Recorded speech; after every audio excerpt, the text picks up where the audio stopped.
कांग्रेस तरफ चलता भारत जोड़ यात्रा समय आसाम मुख्यमंत्री और आरएसएस कर्मी मानक द्वारा कांग्रेस युवराज राहुल गांधी को जेपरी दुर्व्यवहार करागला ताहार प्रतिवाद करिछि भद्रक जिला चांदबाली कांग्रेस। ब्लॉक कांग्रेस सभापति बलुचन पंडा संयोजन में चांदबाली स्थित कांग्रेस कार्यालय में एक सांबादिक सम्मेलन अनुष्ठित होता। कांग्रेस वरिष्ठ नेता माने उपस्थित रही यह घटना को तीव्र निंदा करने समालोचना सह प्रतिवाद करते। सांबादिक सम्मेलन में कांग्रेस वरिष्ठ नेता अनंत प्रसाद सेठी समेत जिला और ब्लॉक कांग्रेस नेता उपस्थित थे।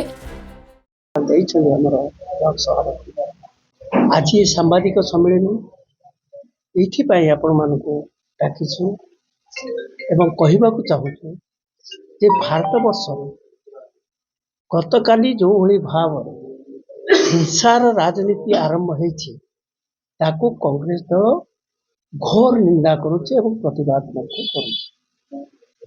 आमे एठी केवल प्रतिवाद करूना राज्य रे मध्य आज प्रतिवाद होची सदर जिला सदर महकुमा रे मध्य प्रतिवाद होची समग्र भारत वर्ष रे यार प्रतिवाद होची एथि पाई भारत जोड़ो यात्रा भारत जोड़ो न्याय यात्रा आपण जानिछथि हमर नेता राहुल गांधी जी से आरंभ करथिले एवं आसाम आसला परे भारत वर्षर सबुठारु एक दुर्नीतिग्रस्त मुख्यमंत्री से जो भाया हिंसात्मक घटना घटाउछंती ता गणतंत्र प्रति विपद सेथिपाई आमे घोर निंदा करछु। उद्देश्य तांकर प्रकृत चेहरा जेतेबेले लोकलोचन को आसुची बीजेपी एवं एनडीए सरकार नरेंद्र मोदी सरकार एवं जो जो बड़ी भाव रे भारत को धर्म नारे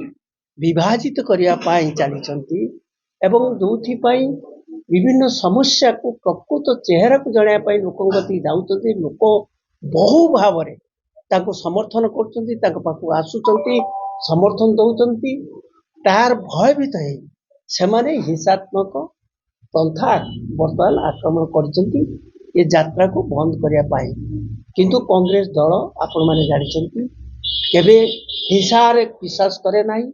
महात्मा गांधी शांति रे भारत वर्ष को स्वाधीन करथिले भारत वर्ष हिंसा रे स्वाधीन होइतिला।